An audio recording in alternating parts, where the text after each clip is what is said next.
Bismillahirrahmanirrahim. Alhamdulillahi Rabbil Alamin, wassalatu wassalamu ala Sayyidina wa Nabiyyina Muhammad wa ala ahlihi tayyibin at-tahirin, sahbihi al-muntajabin wa ala jami' al-anbiya illahi wal mursalin. Me emrin e Allahut të gjithëmshirshmit, mëshirëplotit. Falënderimet në të sinqerta janë vetëm për Allahun e madhëruar.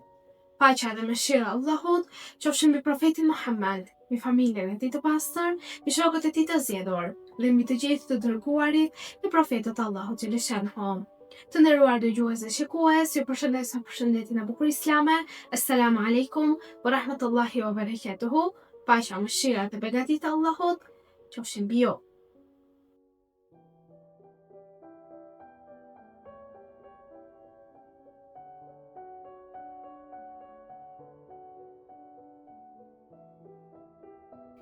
Historia islame është e mbushur me ngjarje madhështore që kanë lënë gjurmë të pashlyeshme në ndërgjegjjen e njerëzimit.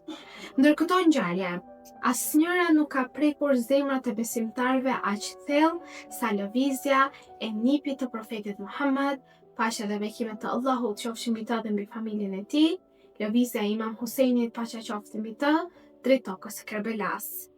Ky nuk ishte thjesht një udhëtim nga një vend në tjetrin, por një marshim drejt përjetësisë, një rrugëtim i mbushur me sakrifica, me besim, durim dhe përkushtim ndaj Allahut.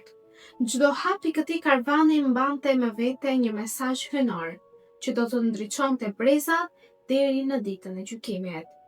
Kur përmendet karvani dhe nisja e tij, karvani i Imam Husajnit, paqja qoftë mbi të, zemrat mbushen me emocione të forta. Në atë karvan nuk ndodheshin vetëm luftëtar të guximshëm, por ndodheshin gra, fëmijë dhe besimtar të devotshëm që kishin vendosur të mos e braktisnin imamin e tyre.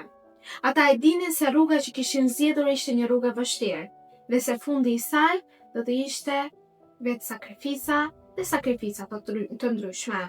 Por dashuria për Allahun dhe mbrojtja e së vërtetës ishte më e fortë se çdo frikë tjetër.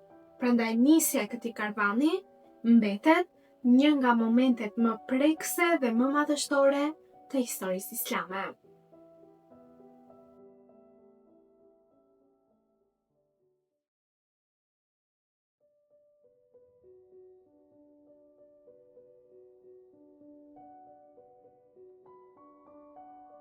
Të nderuar dëgjues dhe shikues, do ju ftoja të ndiqni së bashku për ditën e sotme surën Ala, e cila është surja e 87 e Kuranit familjar. Me emrin e Allahut, të gjithëmshirshmit, mëshirëplotit. Lavdëro emrin e Zotit tënd, më të lartit, që ka krijuar gjithçka dhe e ka përpjesësuar drejt, që ka caktuar fatin e çdo gjëje dhe ja ka rrofyer asaj rrugën, që bën të rriten kullotat dhe pastaj të shndrohen, të vyshken e të thahen.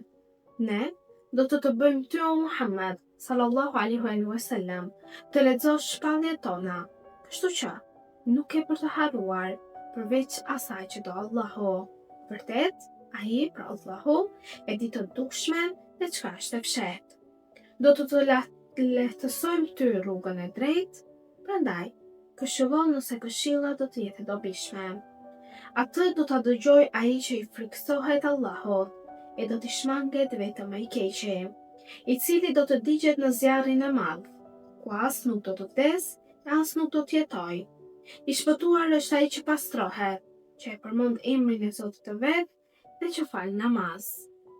Por, ju përkundrazi, më shumë pa e parapëlqeni jetën e kësaj bote, ndonse jeta tjetër është më amshuar. Kjo me të vërtetë ndodhet në fletët e lashta, në fletët e Ibrahimit dhe të Musait.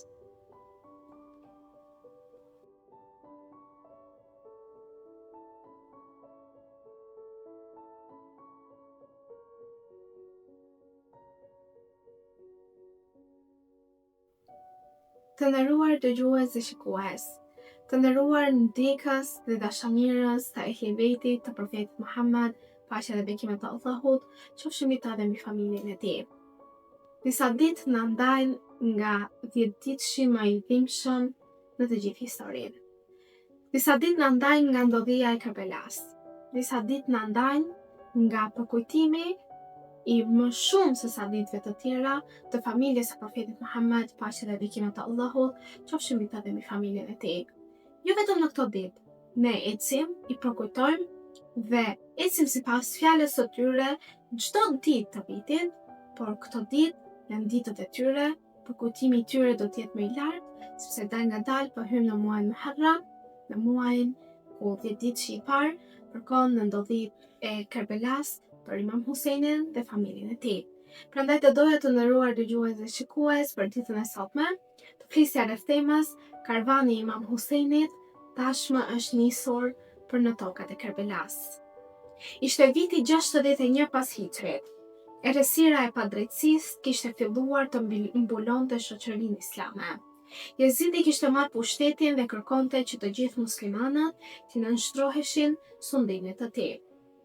Mirpo, Imam Husejni paqja qoftë mbi ta, nipi i profetit Muhammed, paqja dhe bekimet e Allahut qofshin mbi ta dhe mbi familjen e tij, nuk mund të pranonte një udhëheqje që shkelte parimet e Islamit.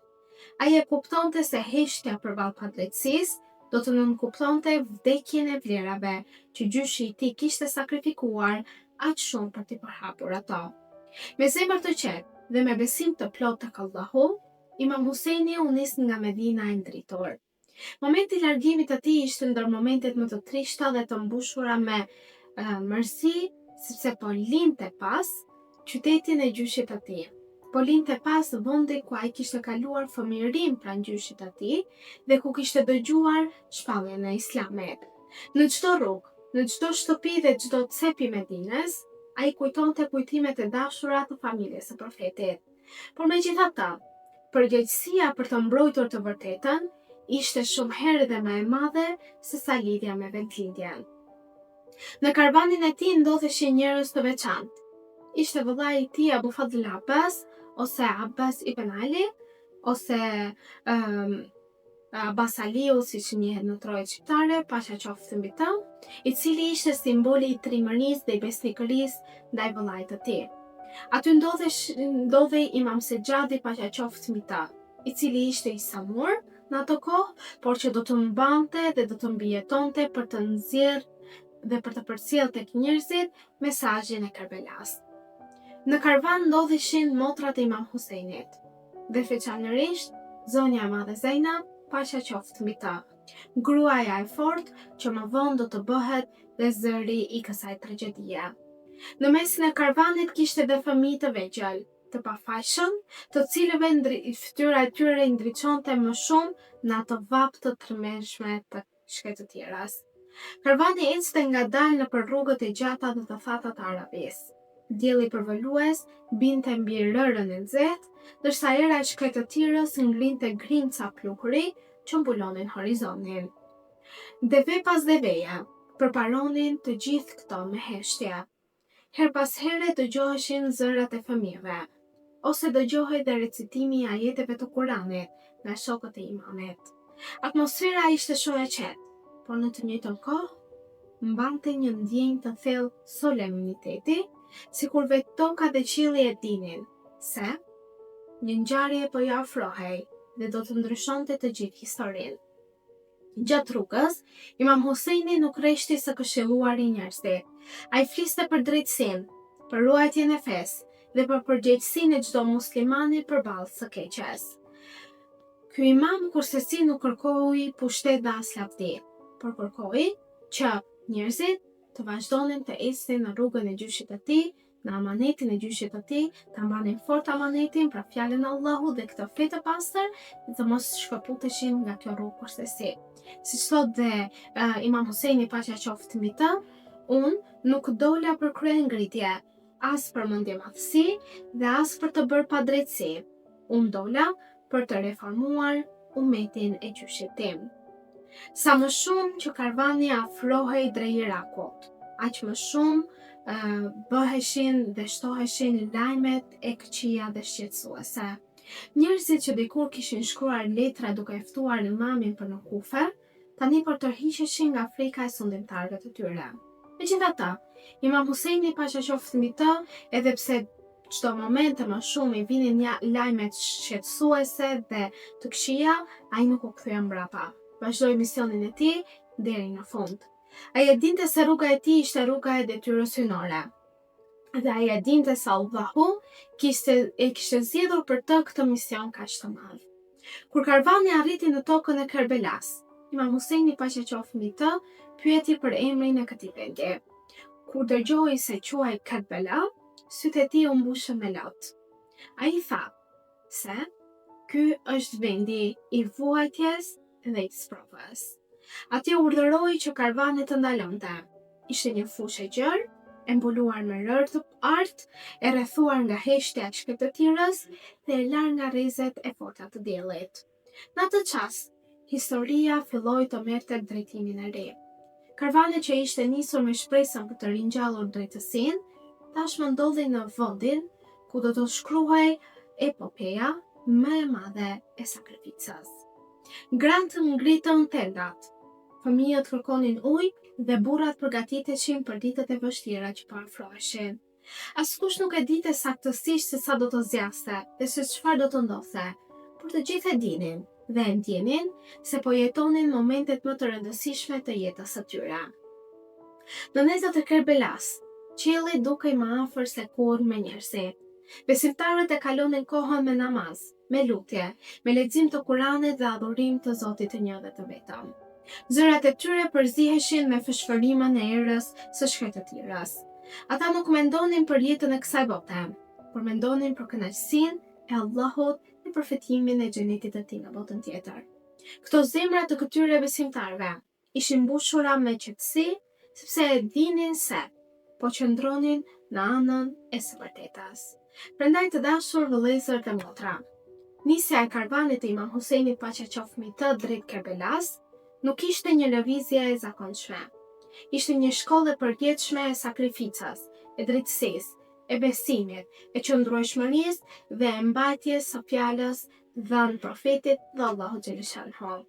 Çdo hap i atij karvani na mëson të gjithëve ne se njeriu duhet të mbrojë të vërtetën edhe kur mbetet i vetëm. Çdo figurë e atij karvani na mëson se dashuria për Allahun është më e madhe se dashuria për këtë botë. Edhe sot, pas shumë e shumë shekujsh, kur përmendet nisja e karvanit të Imam Huseinit për në tokat e Kerbelas, zemrat e besimtarëve mbushen me mall dhe me plot lot. Ata kujtojnë atë karvanin e vogël që udhëtoi nëpër shkretë të tjerë, por që në realitet po udhëtonte drejt përjetësisë. Ata kujtojnë një imam që zgjodhi sakrificën në vend të nënshtrimit dhe një grup besimtarësh që i besuan imamit të tyre dhe shkruan në gjakun e tyre faqet më të ndritura të historisë islame. Për këtë arsye, të dashur vëllezër dhe motra, karvani i këtij imami vazhdon të ecë edhe sot në zemrat e miliona njerëzve, duke i thirrur drejt së vërtetës, drejtësisë dhe besimit të sinqertë tek Allahu i madhëruar. Le ta mbyllim këtë temë të mrekullueshme për ditën e sotme me dy lutje dhe të lutemi Allahut së bashku. O Allahu ynë, na bëj prej atyre që e duan Imam Huseinin, eci në gjurmët e tij dhe mbajmë gjallë mesazhin e Kerbelas në zemrat dhe veprat e tyre. Na dhuro guximin për të qëndruar në anën e së vërtetës, edhe kur rruga bëhet e vështirë, dhe na ruaj nga padrejtësia, hipokrizia dhe largimi nga udhëzimi i yt. O Allah, për hir të Muhamedit dhe familjes së tij të pastër, na bëj prej atyre që marrin mësim nga sakrifica e Imam Huseinit dhe shokëve të tij besnik. Mbush zemrat tona me dashuri për Ehli Beitin, forco besimin ton dhe na mundëso që të jemi ndër pasuesit e tyre të sinqert, si në këtë botë, dhe ndërmjetësimin e tyre në botën tjetër. Amin, o Zoti i botëve. Tashmë të nderuar dëgjues dhe shikues, duke ju lënë në mbrojtje dhe ndihmën e Allahut xhaleshanhu, ju përshëndes me përshëndetjen e bukur islame. Assalamu alaikum wa rahmatullahi wa barakatuhu. Paqja, mëshira dhe beqatia e Allahut qofshin mbi ju.